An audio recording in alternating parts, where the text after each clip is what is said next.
menurut ayat Quran dan hadis Nabi itu nanti ada bermacam-macam.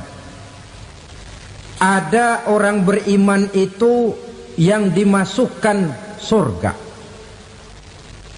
Ada orang beriman itu yang dimasukkan ke dalam surga. Ada orang beriman itu yang disebut penduduk surga. Kenapa lain-lain, Pak? Karena waktu di dunia amalannya juga lain-lain. Ada orang beriman yang masuk surga. Ini paling murah tiketnya. Mau masuk surga? Kata Nabi begini, ma min abdin qala la ilaha illallah thumma mata ala dhalik illa dakhala al-jannah. Kalau seorang hamba sudah mengucap dua kalimat syahadat, dia yakin dengan kebenaran kalimat itu sampai matinya, orang itu akan masuk surga. Abi Dzar yang waktu itu diajak bicara heran, ya Rasul kok gampang betul? Iya. Walaupun orang itu mencuri, iya. Walaupun orang itu berzina, iya. Biar dia mencuri, biar dia berzina, kalau dia sudah mengucap dua kalimat syahadat, dia yakin dengan kebenaran kalimat itu sampai matinya, itu orang akan masuk surga. Jadi masuk surga cukup dua kalimat syahadat, yakin sampai mati, masuk surga. Itu perkara masuk. Tapi kalau pertanyaannya diterusin, masuknya kapan, Pak? Nah, ini lain lagi urusannya. Sebab ada yang masuknya itu langsung, ada yang mampir dulu. Di sana tempat cuma dua, kalau tidak surga, neraka. Mau ke surga tapi mampir dulu, yang mampirnya jelas di neraka.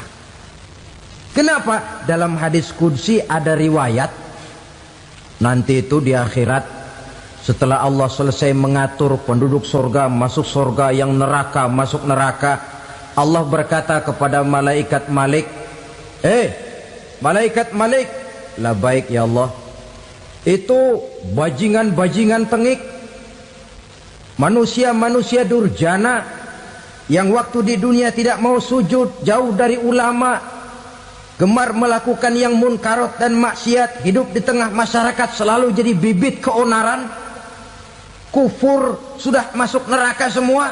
Sudah ya Allah. Nah, kalau sudah, coba sekarang kamu masuk, Malik. Saya, iya, masuk neraka. Mau apa ya Allah? Kata Allah, akhriju minan nar man kana fi qalbihi misqala habatin min khardalin min iman.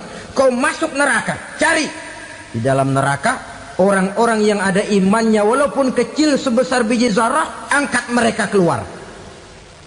Masuk malaikat Malik ke neraka, cari orang yang ada imannya, korek-korek.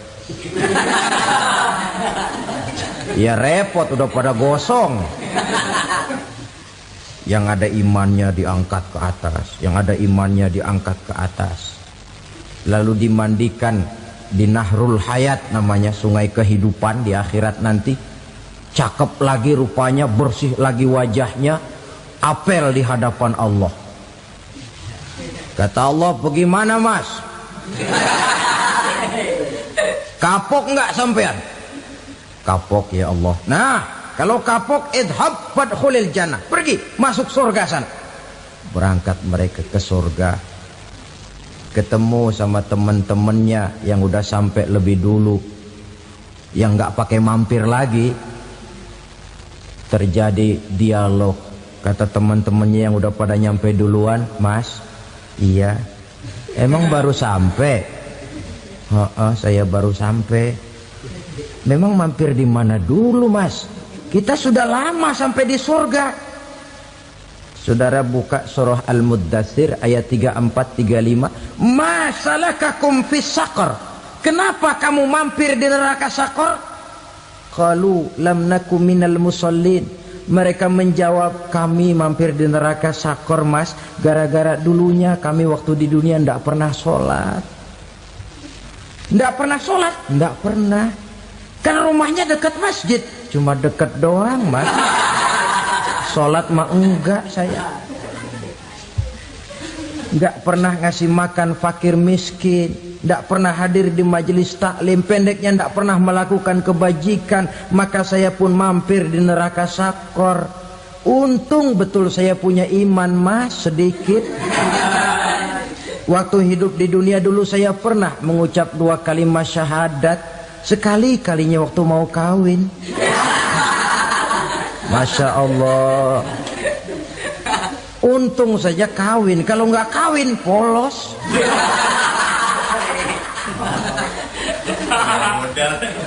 Itu juga pengulu sudah setengah mati ngajarin. Asyhadu alla, asyaduaan, asyaduaan.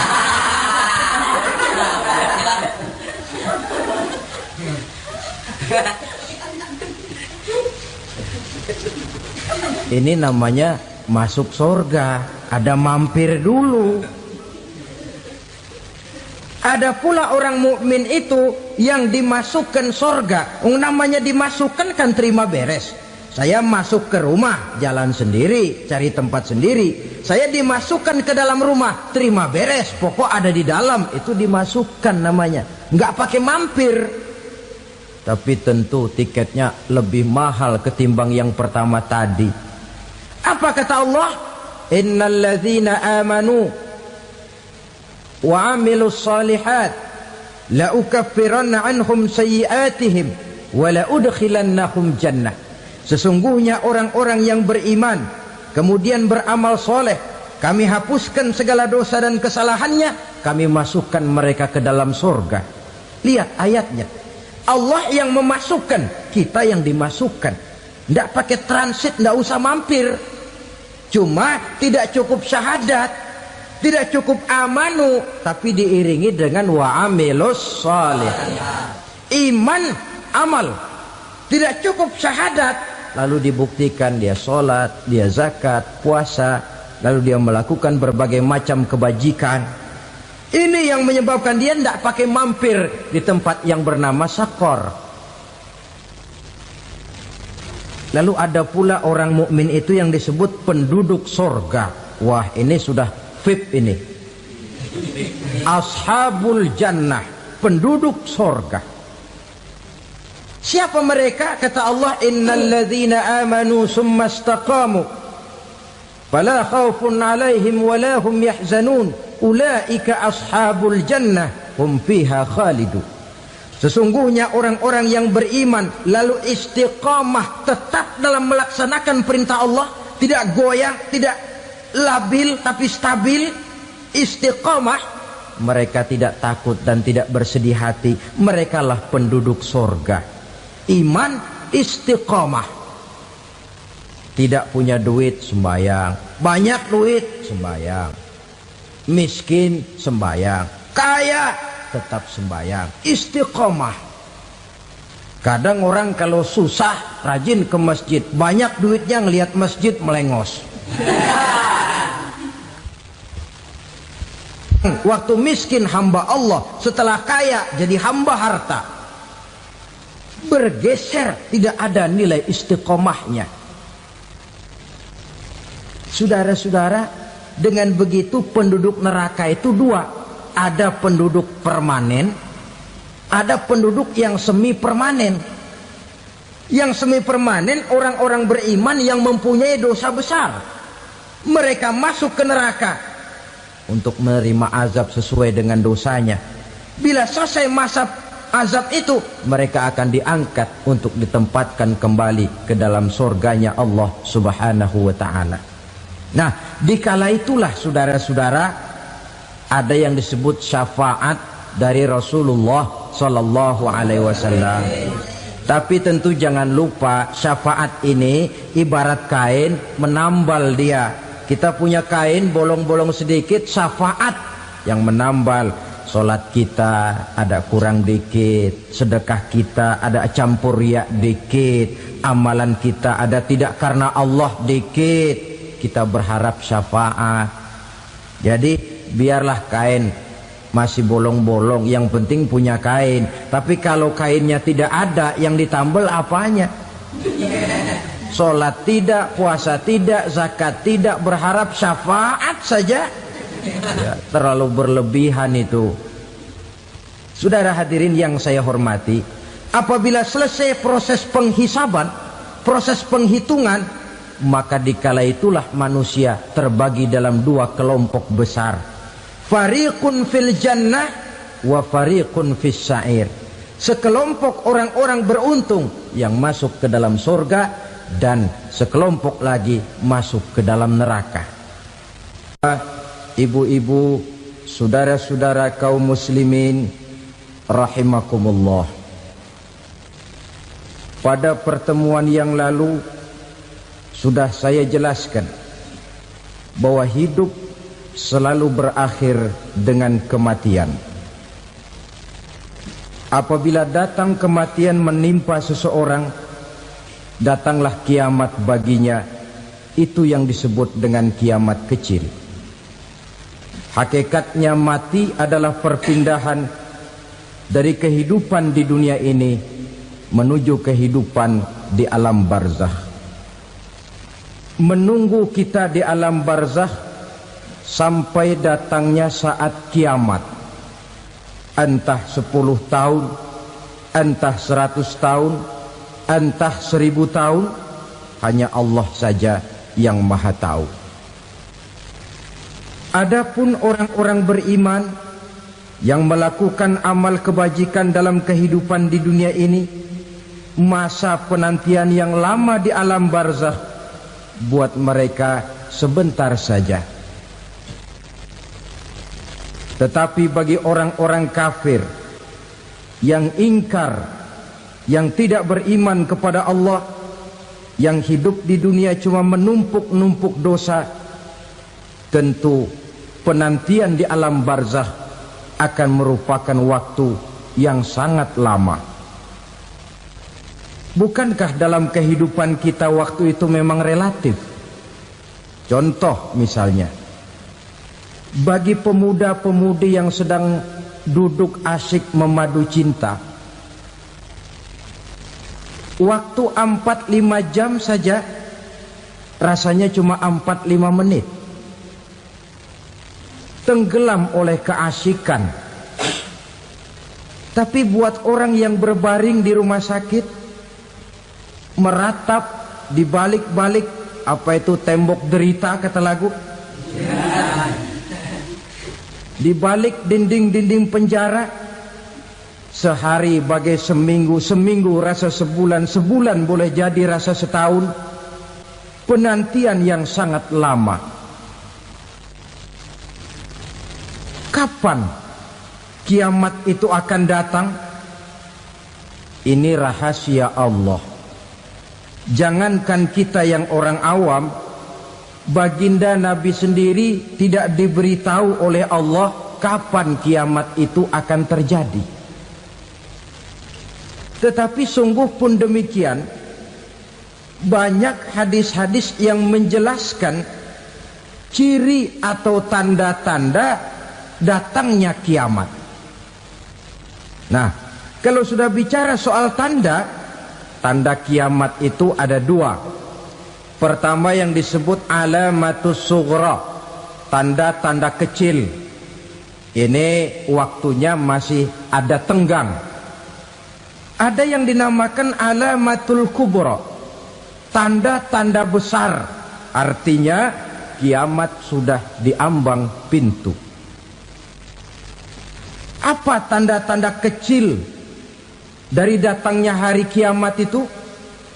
Misalnya kata Nabi, apabila ilmu sudah diangkat oleh Allah, artinya apabila ulama sudah banyak wafat, minat orang belajar agama berkurang, lalu kebodohan nampak merajalela di mana-mana, zina dikerjakan secara terbuka, minuman-minuman keras jadi kebanggaan, itu termasuk di antara tanda-tanda kecil terjadinya hari kiamat. Apalagi misalnya iza waladatil ammatu rabbataha, apabila budak sudah melahirkan tuan. Apa maksudnya? Ada yang mentafsirkan apabila anak sudah bisa membudaki orang tuanya. Orang tua yang melahirkan dia, yang membesarkan dia, demi setelah si anak besar jadi orang berpangkat, bertitel, berharta, berkedudukan, jadilah orang tua itu budaknya. Sehingga sering dibilang kalau orang tua kaya, anak jadi raja. Tapi kalau anak yang kaya, orang tua sering jadi budak.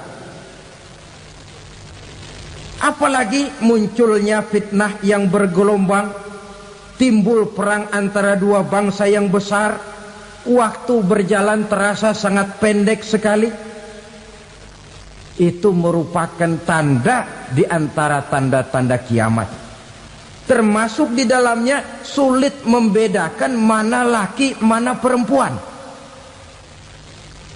Kan kalau tanda-tanda kayak begini sekarang sudah banyak kita lihat kan?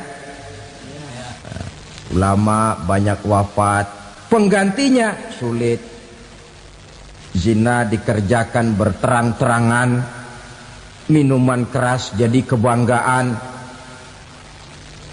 banyak anak membudaki orang tuanya, sulit membedakan mana laki mana perempuan. Kadang-kadang dari belakang kita lihat perempuan bener, begitu kita colek nengok jenggotan.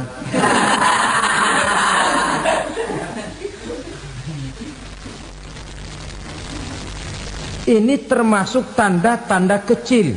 Masih ada tenggang sampai akan terjadinya kiamat itu. Nah, yang dimaksud dengan tanda-tanda besar, ini tanda besar artinya kiamat sudah diambang pintu. Pertama, matahari terbit dari sebelah barat. Apabila matahari sudah terbit dari arah sebelah barat, tertutuplah sudah pintu taubat. Bersabda Nabi kita, la taqumus sa'atu hatta tatlu'a syamsu min maghribiha. Tidak akan datang hari kiamat sampai matahari terbit dari arah sebelah barat. Fa iza tala'at, manakala matahari telah terbit dari arah sebelah barat, wara'ahan nasu, manusia banyak menyaksikan itu, amanu ajma'un, mereka pun lalu beriman. Yang tadinya kafir, yang tadinya ingkar, yang tadinya membangkang, setelah melihat matahari terbit dari sebelah barat, buru-buru beriman, berlomba-lomba mengucap dua kalimat syahadat. Tapi apa yang terjadi? Kata Nabi, wadzalika hina la yanfa'u nafsan imanuha lam takun amanat min qabl. Hari itu adalah hari yang iman sudah tidak berguna lagi bagi seseorang apabila sebelumnya memang dia tidak pernah beriman. Au kasabat fi imaniha khaira, atau beriman tetapi tidak pernah melakukan kebajikan di dalam keimanannya itu. Hari yang sudah kasib, hari yang sudah terlambat, beriman tidak akan ada gunanya lagi. Ini pelajaran buat kita. Sebelum sang surya terbit dari sebelah barat, sebelum nafas sampai di tenggorokan, artinya pintu taubat masih terbuka. Kalau dua hal itu sudah terwujud, nafas sudah sampai di kerongkongan atau matahari sudah terbit dari arah sebelah barat, tertutuplah sudah pintu taubat. Tak ada lagi gunanya pangkat, jabatan, harta, bahkan beriman pun dalam suasana macam itu. Too late, kata orang Kulon. Sudah terlambat. Matahari terbit dari arah sebelah barat. Itu tanda besar, artinya kiamat sudah diambang pintu. Lalu apalagi tanda besar? Munculnya Dajjal. Dajjal artinya pendusta-pendusta yang menyesatkan manusia. Ada dua macam Dajjal, saudara. Ada Dajjal kecil. Ini Dajjal kelas teri. Kalau ini sejak zaman Rasulullah sudah ada itu. Tiap zaman ada. Di zaman Rasulullah misalnya ada yang bernama Aswad al-Unsi dari Yaman. Ada yang namanya Musailamah Al-Kazzab dari Yamamah. Ada yang namanya Ibnu Sayyad dari Madinah. Ini dajjal-dajjal di zaman Rasul. Musailamatul Kazzab memproklamirkan diri jadi nabi dia. Di zaman Rasul masih hidup. Ini dajjal zaman Nabi. Di zaman sahabat muncul dajjal-dajjal. Di zaman kita sekarang ini dajjal-dajjal pun gentayangan. Dajjal-dajjal kelas teri. Kerjanya mendustakan manusia, menyesatkan manusia, memalingkan manusia dari jalan yang benar dan diridhoi oleh Allah Subhanahu wa taala. Adapun yang merupakan tanda besar dari datangnya kiamat, dajjal-dajjal kelas kakap. Pembohong-pembohong besar yang menyesatkan masyarakat manusia berpaling dari jalan Allah mengikuti jalan mereka. Apa sih ciri dajjal itu? Kata Nabi dalam hadis Bukhari Muslim, inna dajjala, sesungguhnya yang namanya dajjal itu yakhruju, satu saat akan muncul mendekati hari kiamat. Wa inna ma'ahu ma'an, si dajjal ini membawa air. Wa naran, dan juga membawa api. Dua simbol. Di tangan yang satu dia bawa air, di tangan yang satu dia bawa api. Wa ammal ladzi yarahu an-nasu ma'an fanarun, adapun yang orang banyak lihat air, hakikatnya adalah api. Yang dilihat api, hakikatnya adalah air. Oleh sebab itu, kalau api yang ditawarkan, ambillah air. Kalau air yang ditawarkan, pilihlah api. Maksudnya apa ini? Ini bahasa simbol, saudara-saudara. Dajjal bicaranya seolah-olah untuk kepentingan manusia. Menawarkan surga. Surga yang dia tawarkan hakikatnya neraka. Hai manusia, kalau kau mau bahagia, jangan dekat-dekat dengan agama. Solat itu tidak efektif dan efisien, tidak produktif dari segi ekonomi itu. Menghadiri majelis taklim cuma buang-buang waktu. Tahajud, tasbih, tahlil, baca Quran, apa itu? Pekerjaan mubazir saja. Hidup ini cuma sekali, masa yang cuma sekali, manfaatkan dengan sebaik-baiknya. Mumpung, dibawanya sifat mumpung tetapi dalam pengertian yang sangat negatif. Bicaranya seolah-olah untuk kepentingan manusia, tetapi sebenarnya menjerumuskan manusia. Menawarkan air tapi sebenarnya api. Menawarkan api tapi hakikatnya air. Buat apa kamu sholat? Buat apa kamu bayar zakat? Buat apa kamu puasa? Surga yang dicanangkan dajjal hakikatnya neraka. Neraka yang digambarkan dajjal pada dasarnya adalah surga. Jadi memutarbalikkan fakta itu kerjaan dajjal. Yang hak jadi batil, yang batil dibilang hak, yang benar jadi salah, yang salah malah jadi benar. Tuntunan disuruh jadi tontonan, tontonan malah menjadi tuntunan. Itu pekerjaan dajjal profesinya. Zamannya Nabi Adam, dajjalnya kan iblis. Betul? Betul. Apa sih gang kerayuan iblis itu? Allah setelah menciptakan Nabi Adam kan bilang, Adam, kau dan istrimu Hawa tinggal di surga ini. Seluruh fasilitas yang ada di surga persilahkan kau nikmati.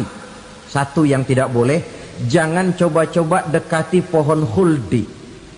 Dekat saja jangan, apalagi sampai memetiknya. Datang dajjal yang namanya iblis ini.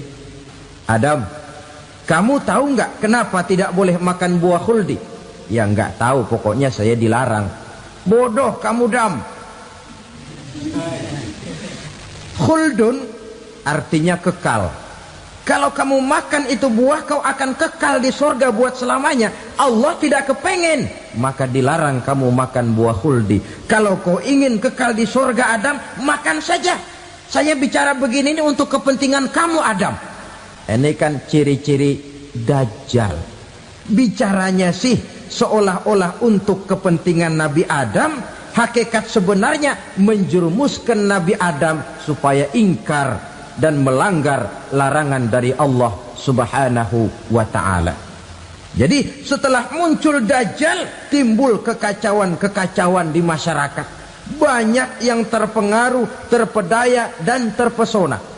Termasuk mereka yang memproklamirkan diri jadi nabi, mereka yang memproklamirkan diri jadi rasul di zaman sesudah Rasulullah wafat. Itu adalah Dajjal. Maka saya ingatkan, kalau di zaman kita sekarang ini ada orang ngaku jadi nabi, ada orang ngaku jadi rasul, biar bahasa Arabnya kental, Quran hafal, hadis ribuan hadis hafal, biar pakai serban sampai menyengser ke tanah, bahasa Arabnya fasih, tapi dia mengaku jadi nabi, jadi rasul, kita umat Islam wajib tidak percaya. Wajib untuk tidak percaya. Itulah Dajjal zaman kita sekarang ini. Tidak mustahil mereka datang mempengaruhi orang awam supaya berpaling dari Rasulullah, mengikuti mereka. Nah, di akhir zaman nanti, mendekati hari kiamat, Dajjal ini muncul. Dajjal kelas kakap, menyesatkan masyarakat manusia untuk berpaling dari Islam, mengikuti seruan mereka. Apalagi di antara datangnya kiamat itu, tanda yang besar itu, turunnya Nabiullah Isa Al-Masih, putra Maryam. Menurut berbagai hadis yang sahih, Nabi Isa Al-Masih nanti akan turun lagi. Tidak membawa risalah yang baru, tapi meluruskan risalah Islam ini yang telah banyak ditinggalkan oleh masyarakat. Bahkan ada hadis menjelaskan beliau akan membunuh Nabi, mematahkan kayu-kayu salib, lalu melaksanakan haji dan umrah mengikuti syariat Nabi Muhammad, bukan membawa agama baru. Menjadi semacam mujaddid, reformer, menyelamatkan manusia dari bisikan Dajjal. Bahkan ada riwayat yang menjelaskan bahwa Nabi Isa berhasil mengalahkan Dajjal, mengembalikan masyarakat manusia kembali kepada ajaran Islam yang datang dari Allah, dibawa oleh Rasulullah sallallahu alaihi wasallam. Dengan kata lain, turunnya Nabi Isa bukan sebagai nabi dan rasul baru, tetapi mengikuti syariat Nabi kita Muhammad sallallahu alaihi wasallam. Saudara hadirin, ibu-ibu hadirat yang saya hormati, kemudian apalagi di antara tanda-tanda besar akan datangnya kiamat itu? Keluarnya asap atau awan. Kata Nabi, inna min asrati sa'ah dukhanan yamla'u ma bainal masyriqi wal maghrib. Di antara tanda-tanda kiamat, munculnya awan antara langit dan bumi. Ini pun diperkuat dalam surah Ad-Dukhan ayat 10. Fartaqib yauma ta'tis sama bidukhanim mubin fayughshan nas hadza azabun alim. Bagi orang-orang yang beriman, mereka biasa-biasa saja. Tapi bagi orang kufur, datangnya asap dan awan ini merupakan azab yang kelewat pedih. Barangkali sedikit mendekati gambaran tentang azab yang pedih ini, saya ingatkan alam pikiran kita kepada peristiwa yang belum lama terjadi. Pernah dengar berita bocornya reaktor nuklir di Chernobyl, Uni Soviet? Pernah dengar? Nah, bocornya reaktor nuklir di Chernobyl yang mengakibatkan ratusan bahkan sangat mungkin ribuan nyawa.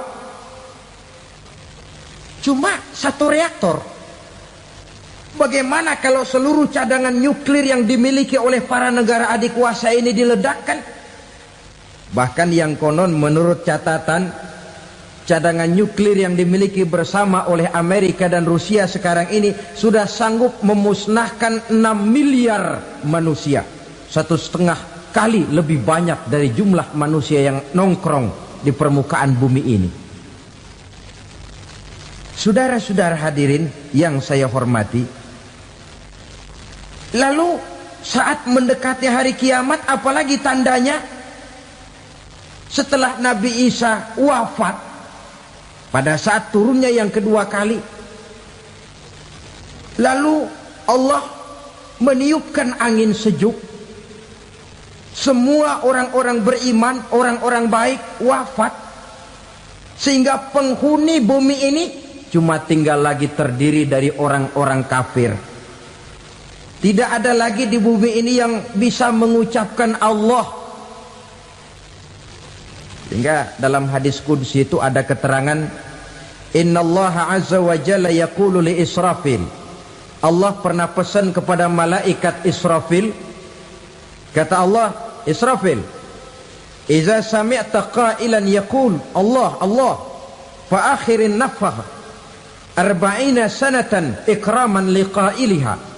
Hai Israfil, apabila kau dengar di permukaan bumi masih banyak orang yang mengucapkan Allah Allah, maka tunda sangkakala kiamat itu 40 tahun. Untuk apa? Ikraman liqailiha, menghormati orang yang mengucapkan Allah Allah itu.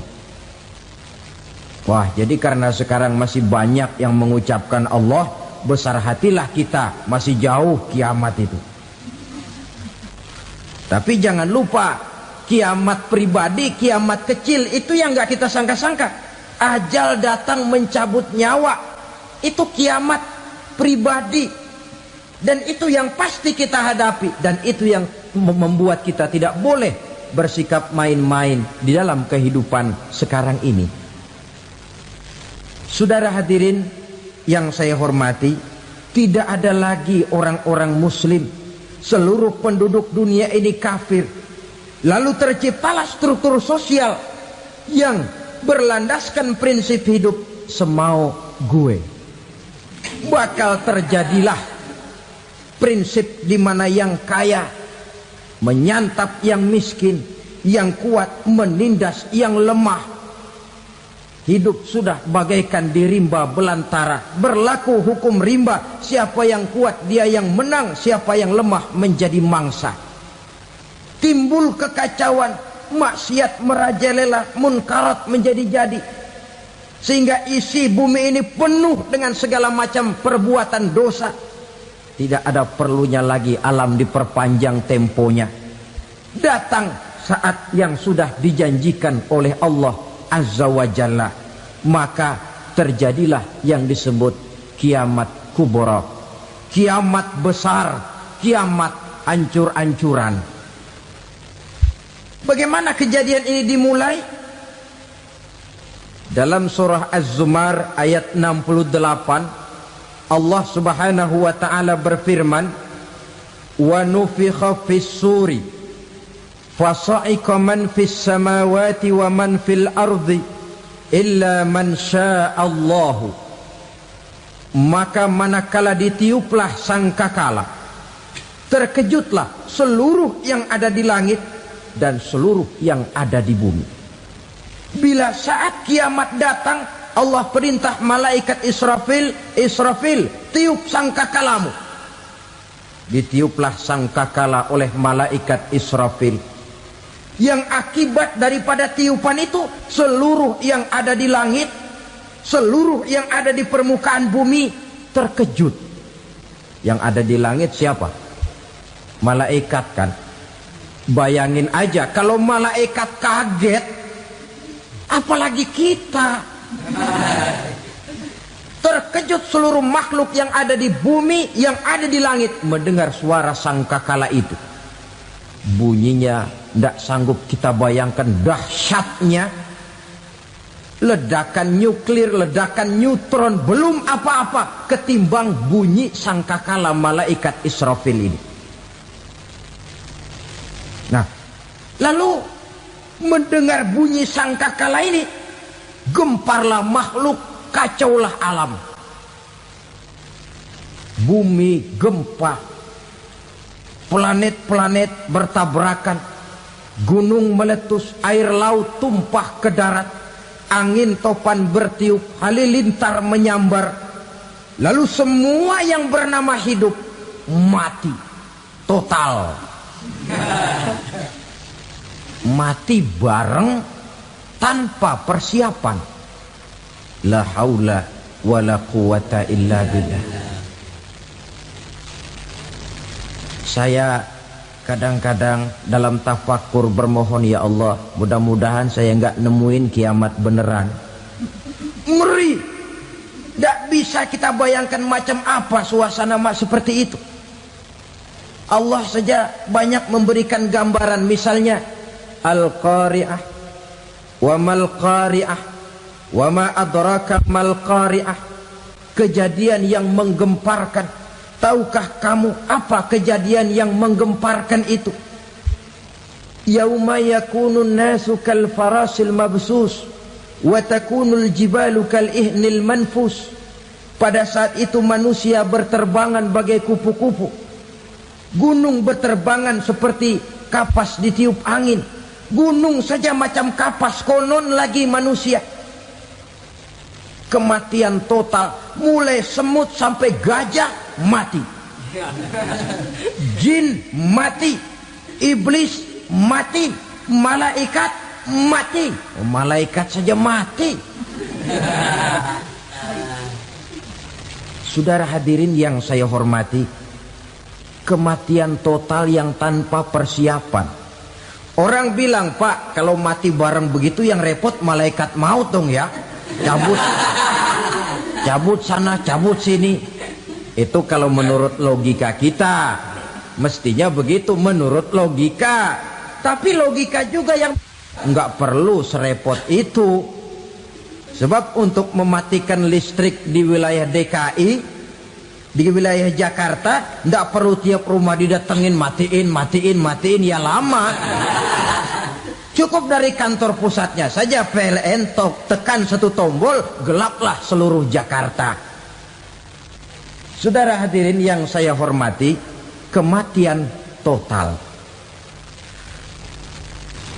Lalu setelah kematian total, planet-planet juga mati, dalam arti tidak bergerak dan beredar.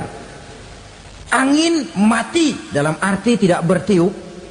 Air mati, dalam arti tidak ada riak gelombang. Pokoknya semua mati. Kullu nafsin za'iqatul maut. Semua yang bernafas mati. Dalam ayat lain, kullu man 'alaiha fan. Semua yang ada di permukaan bumi fana. Yang kekal cuma Allah Subhanahu wa ta'ala. Yang paling belakang mati, malaikat maut dan malaikat Israfil. Tapi mati juga sesuai dengan janji Allah. 10 lamanya. Tidak dijelaskan oleh Abi Hurairah 40 jam, apa 40 hari, apa 40 tahun. Hadis-hadis cuma menyebutkan 40 saja. Sunyi alam, yang tinggal cuma Allah saja lagi. Ketika itu Allah berseru-seru, katanya, limanil mulkul yauma. Siapa para penguasa hari ini? Mana itu raja-raja dan penguasa yang dulu mengaku jadi Tuhan? Fir'aun. Mana Fir'aun sekarang? Yang dulu jadi raja, merasa berhasil, sombong, lalu tidak mau turun-turun dari kekuasaannya, sampai kepada puncak kekurang ajarannya mengangkat diri jadi Tuhan. Mana itu Fir'aun? Namrus. Mana sekarang Namrus? La ilaha illa ana. Ternyata tidak ada Tuhan lain selain daripada aku, kata Allah.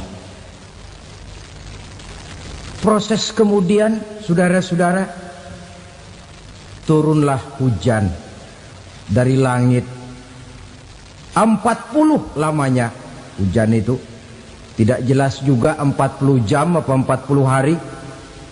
Setelah air turun membasahi, datanglah tiupan sangkakala yang kedua. Semua yang bernama mati bangkit dari kuburnya masing-masing. Ini yang disebut Yaumul Ba'thi, hari kebangkitan. Allahu Akbar. Pada saat kita bangkit dari kubur kita masing-masing, kumpul di padang mahsyar namanya. Bayangin aja, saya sendiri nggak sanggup bayangin. Manusia sejak zaman Adam sampai zaman kiamat kumpul bareng di tempat sama. Berapa banyaknya itu?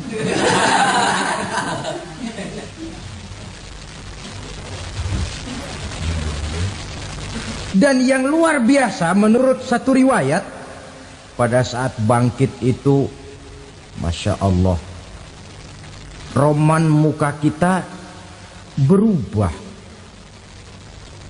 disesuaikan dengan amalan kita waktu di dunia ini. Barang siapa yang waktu di dunia amalannya itu amalan tikus,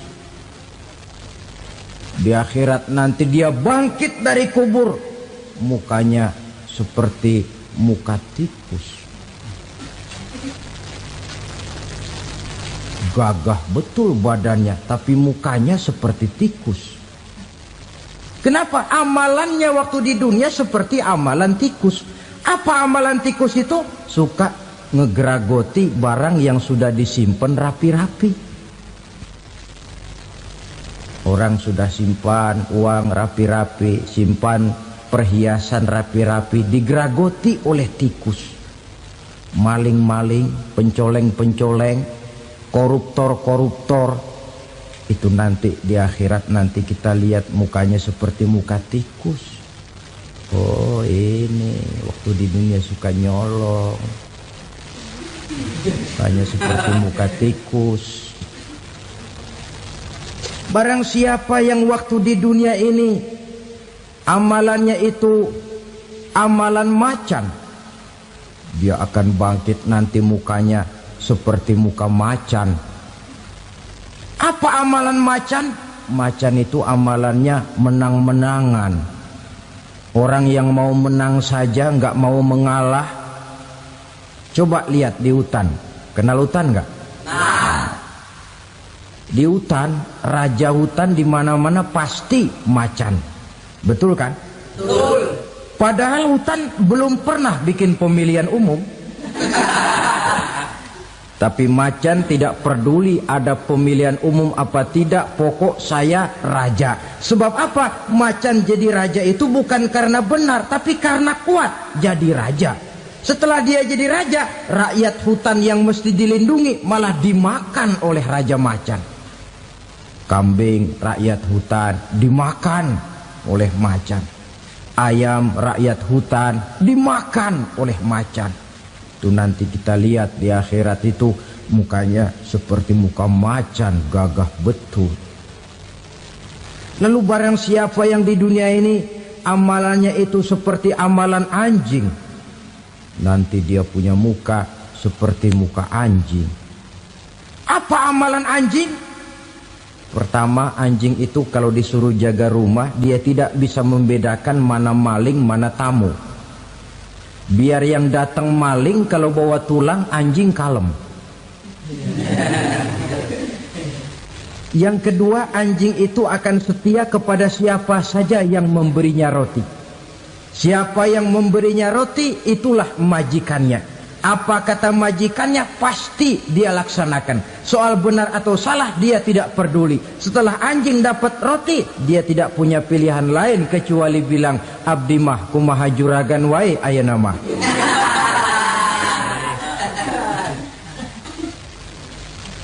Saudara hadirin yang saya hormati,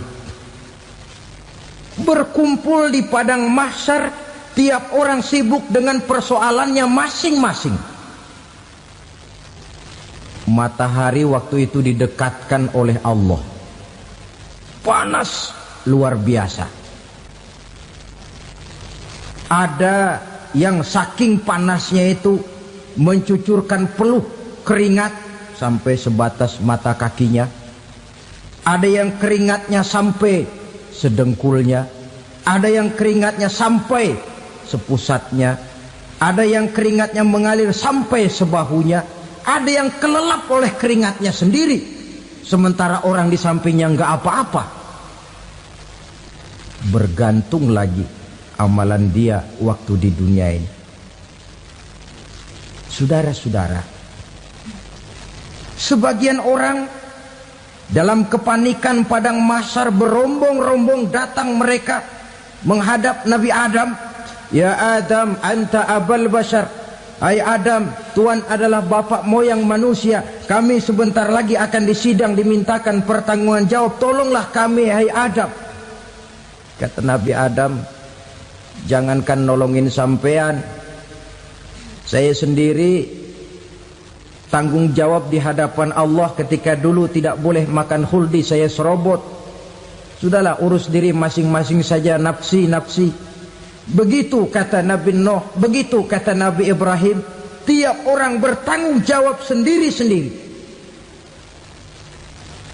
Ketika itulah saudara-saudara, nikmatnya menjadi umat Nabi besar Muhammad sallallahu alaihi wasallam.